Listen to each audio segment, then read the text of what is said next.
What up, friends, and welcome to the RICARDO Report. I'm your host, Chad Ricardo, and joining me, as always, we got the lovely Miss Sierra Breeze. Hey, everybody. Got my main man, T. Forrest, in the building. Hey, man. Joshy Lawyer is going to be joining us later on, and we have the Lady Tigers of Wilson High School. But right now, one of my dear friends, political activist, radio and television personality, ladies and gentlemen, welcome the one and only Aruba Tommy. Tommy.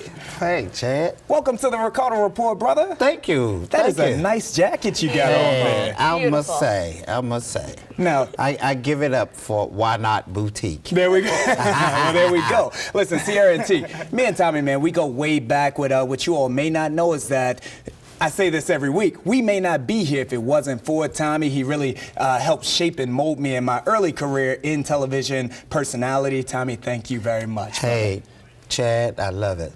I'll never forget today, I drove up in front of my house and your mother said, hey, my son is graduating and I want him on your show. Well, you know what? And that is what we attempt to do now is give back to students as well. Exactly. That's what it's about. That's awesome. Exactly. Yeah. So, growing up, I used to listen to you on the Tom Joyner Morning Show, going to work with my mom and just like having a great time. What was it like working with Tom and Jay? Tom and Jay was one of the most awarding experiences I've ever had in my life because I was in Aruba on vacation. Aruba Tommy. Aruba Tommy. I was in Aruba on vacation with two of my girlfriends, and the Tom Joyner Morning Show was there.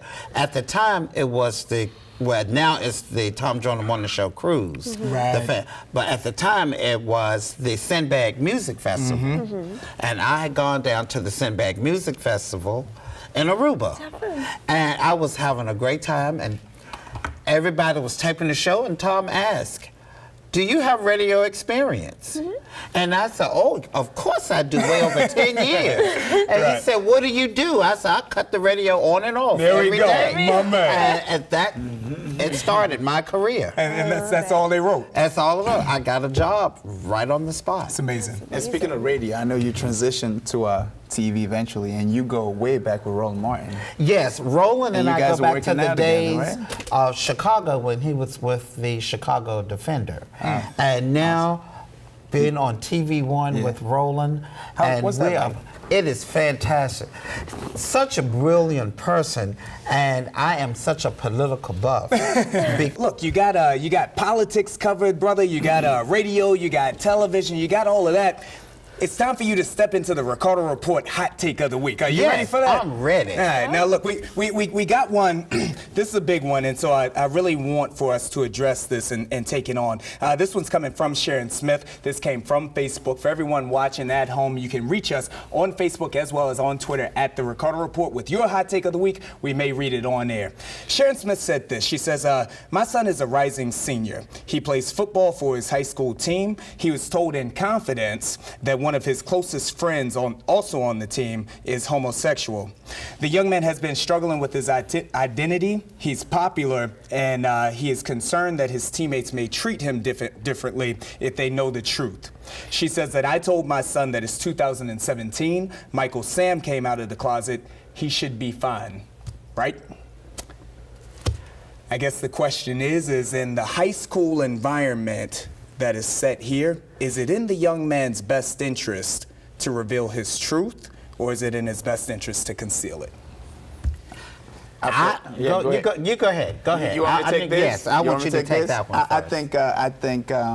First of all, these are kids. You're in high school. High school. All right. You're school. there for sports. Okay. If you feel the need to talk about your sexuality, you're already out of bounds. Okay.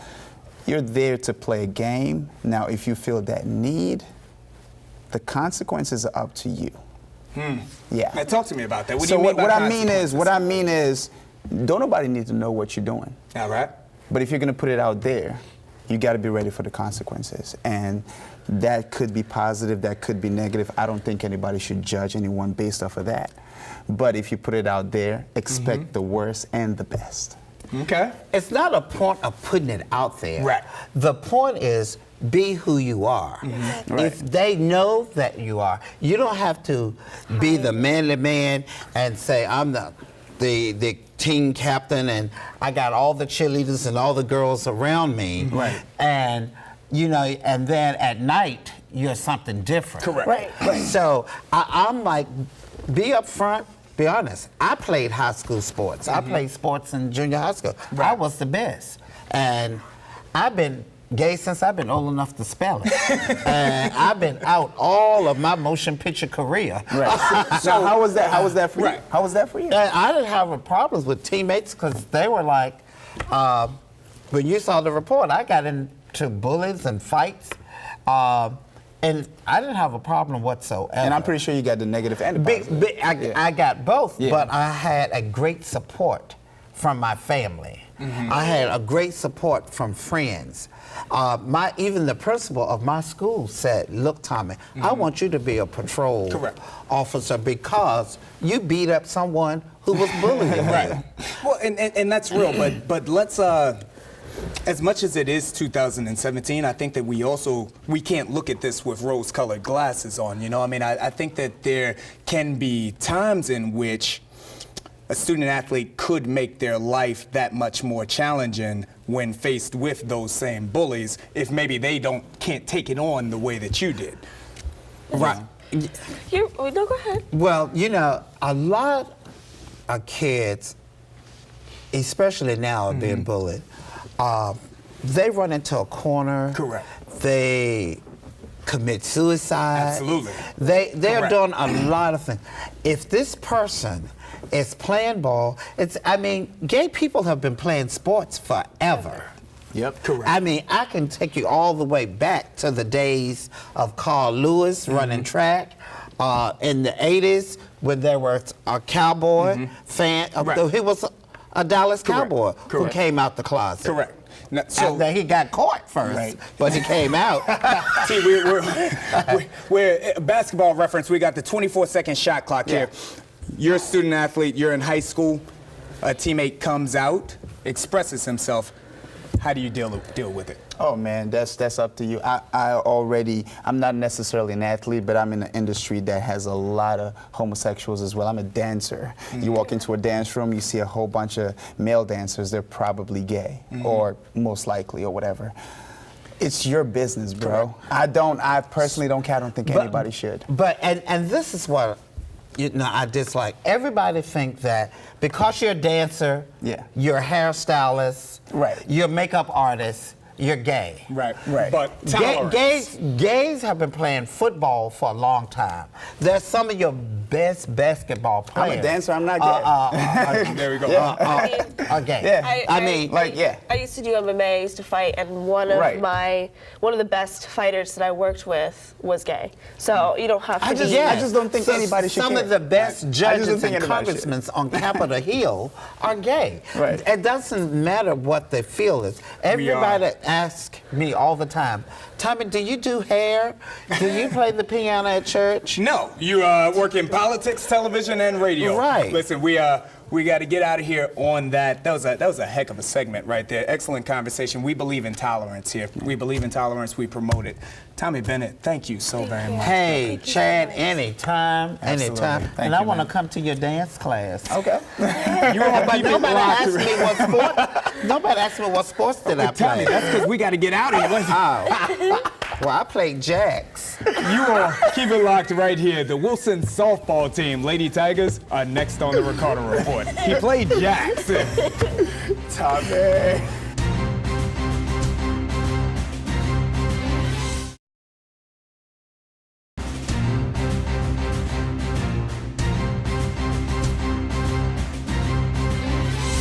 And welcome back to the RICARDO Report. Want to give a huge shout out to my main man, Aruba Tommy Bennett, definitely a guest like no other. It's time to highlight these student athletes, though. This is the DCSAA Student Athlete of the Week.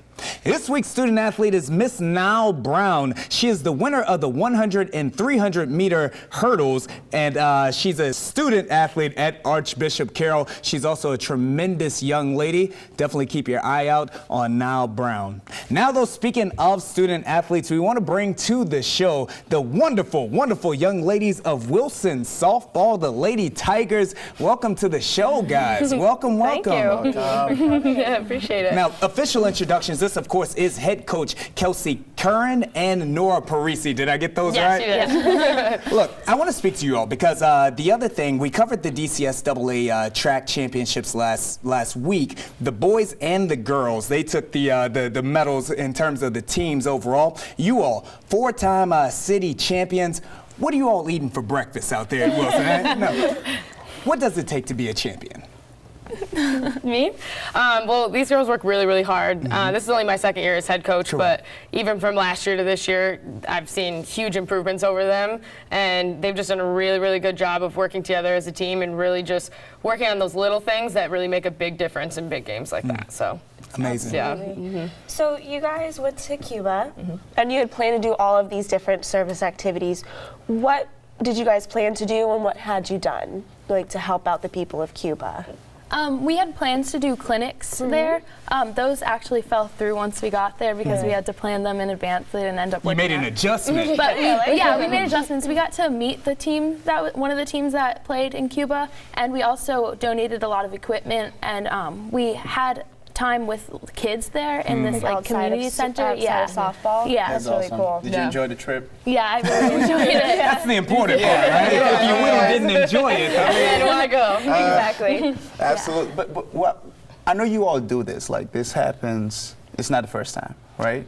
I think it's the first time for the girls. For the It's the first girls. time for the For girls. The softball, yeah. boys Boys, though. have done this for years. Yeah. Got it. Why is it important?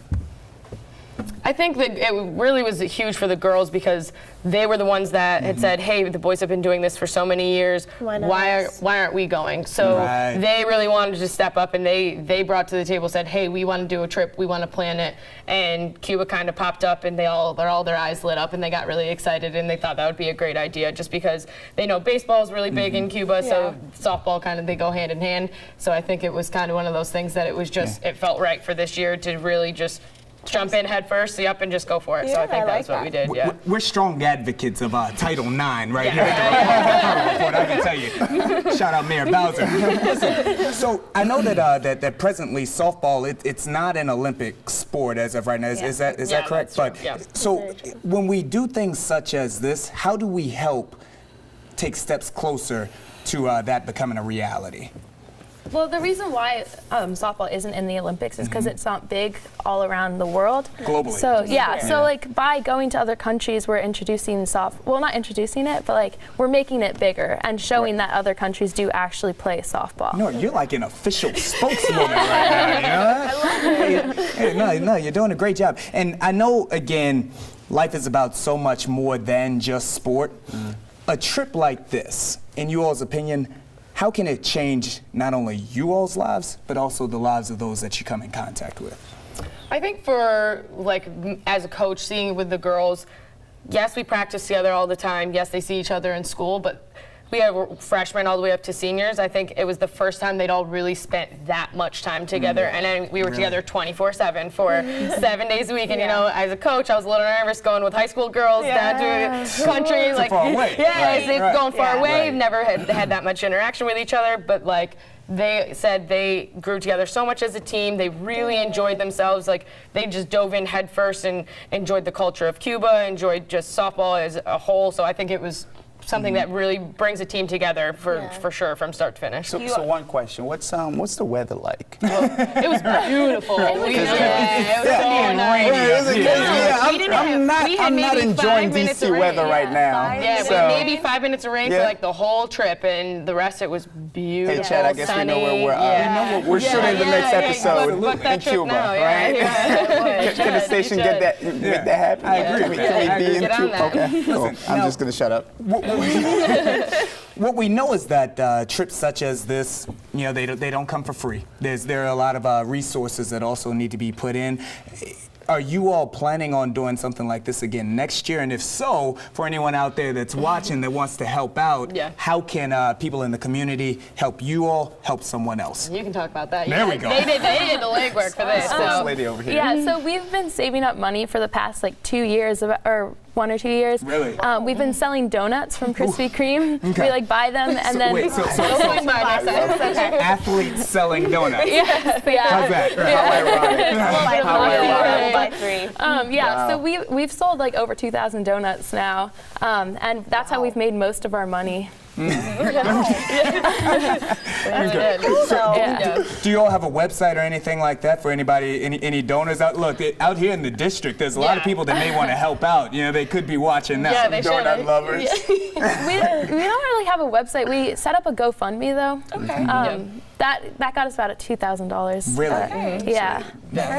T, we should GoFundMe, Breeze. GoFundMe, go to Cuba. I'm telling you, that's the move, man. That's the summer move. Look, we were talking about baseball a lot before you all got here, baseball and softball, and one of the things that T and I were saying that confuses us sometimes are some of the unwritten rules of baseball and or softball. Here in the district, we know that the other day, Bryce Harper got into it a little bit. A couple of years ago, he hit 2 home runs off of a pitcher in the playoffs. Pitcher goes, he plunks him. What are you all's thoughts on the unwritten rules of baseball? Is it all in bounds? It's tricky. I mean, because I saw the pitch. I mean, it was pretty obvious that he was going for him. He was absolutely going for him. Yeah, he was going for him. Correct. And Bryce Harper, great player, super young. He should have held his composure a little bit better than what he did, I think. Especially like Memorial Day weekend. Right. You know, it's not about you for this weekend. Like for one weekend. Yeah, think of it as bigger picture. I understand he got really upset, but sometimes you just got to reel it in just a little bit. So. Nora, your thoughts? Because Bryce is kind of dreamy, you know? I mean, he kind of took one. Nora. We don't condone violence, but he kind of took one. What was your thought on it? I mean, I thought Hunter Strickland deserved it personally. Of course you did. I don't think he should have thrown his helmet, but I love baseball fights. So. All right. Well, you know, She watches the games for the fight. she watches it for the fights. I'll tell you what, this is excellent thus far. Look, Coach, will you stick around for a minute? I know that these two need to get out here, but we'll bring in the righties from the bullpen. Does that work? Perfect. Sounds good to me. More with the Lady Tigers next on the RICARDO Report. That's excellent. You guys, that was...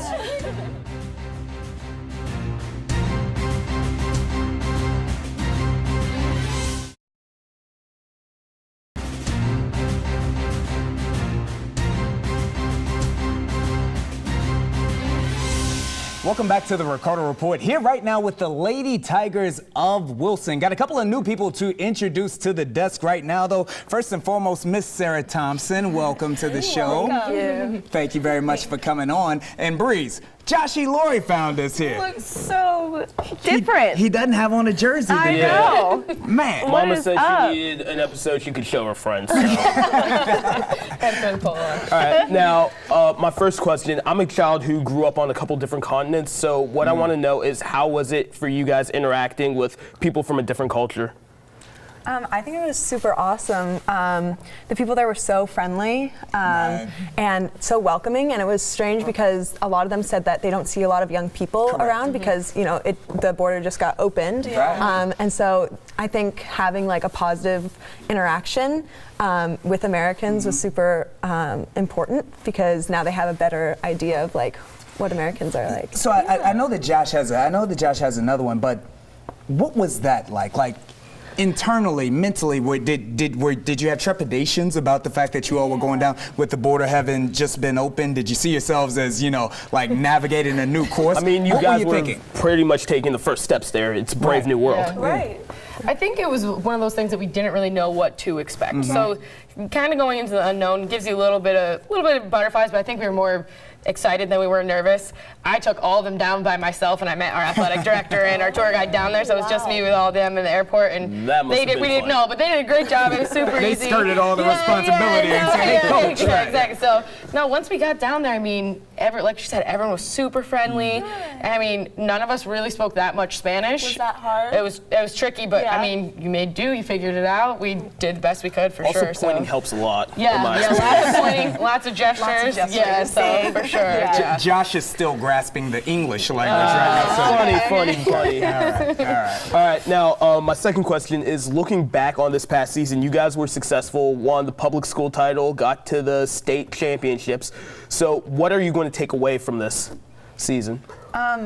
It's my last season because I'm a senior now. There we go. But it was a really, really great season, I think. I think our team in the quarterfinals of the states had a great game. We didn't win, but Semifinals. sorry, semifinals. Semifinals, No, that's a step yeah, further. that's a step You better further. get it right. It was not the quarters. We played a super, super good game, and it was 0-0 until the bottom of the sixth, and we only played 7 innings. So it was I think it was one of the best games that we'd played, and it really showed how all of our efforts in practice and in playing our games and playing games that aren't as competitive or even more competitive really allowed us to build on that, and it gives us hope for when we're gone, when all the seniors are gone next year.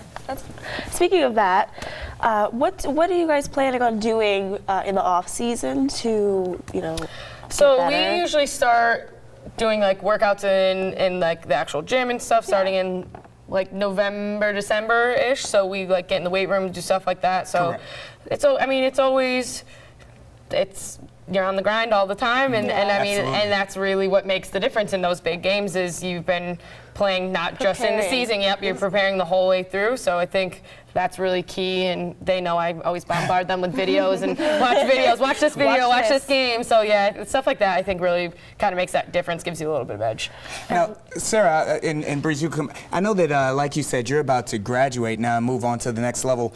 You've played here in the district, though. You know, you think baseball, you think the district, you're talking America. What has it been like to play softball and represent yourself, your country, your family here in the district at Wilson for 4 years? I've loved it. Wilson is, a great school, and so all the support that they give us is really awesome. Playing in the district, it makes you want to kind of help all the teams because the district itself doesn't really You don't have. hear that from a competitor. How do you want to help other teams? The district doesn't have a super competitive softball Yes. league. It's not. Like a lot of girls had never played until the softball season, until their freshman year, and then once you get there, you don't always play in really competitive games, so you don't get that much better. And so girls on Wilson softball, a lot of us play travel softball as well, so we have been playing since a younger age than a lot of other teams in DC, and so sometimes when games get a little bit lopsided, we would, help out the other team, say like, oh, you might want to stand here instead. You might want to. Okay, so you see a career in coaching in your future after that? Absolutely, yeah. That's definitely, I've never heard something like that. I'm from Montgomery County, and there's a lot of competitive teams there, so you don't really hear the support And like that. even after one of our games, the pitcher from the other team walked up to Nora, who you just met, and walked up to her and said, hey, like, how do you throw the way you threw? And I mean, she spent a good 10, 15 minutes after the game, after we just played them, frankly, after they'd just gotten their butts kicked. But still, Let's make sure we. but she stuck around and wanted to learn. She wanted to improve, and Nora took the time to sit there with her and really help her out. And that's a true testament to the sportsmanship that you and the rest of the Wilson staff are making sure your student athletes know. Yeah, oh, for sure, because and like Sarah said, it can be tricky. Some of the games can get really lopsided, and I always express to them, and they know they've done a really good job of making sure that they're not rubbing it in anyone's faces, and just making sure that it's as fair as you can make it. So I think that you all bring up a very interesting point. Again, Title IX is something that's extraordinarily important. I know that some of the initiatives of the district is wanting to get female student athletes into sports, not in ninth grade, but far sooner. Far sooner. Why is that important? for you all sport in specific? I think for softball specifically, it's a sport that has a lot. You need to have a really good softball IQ.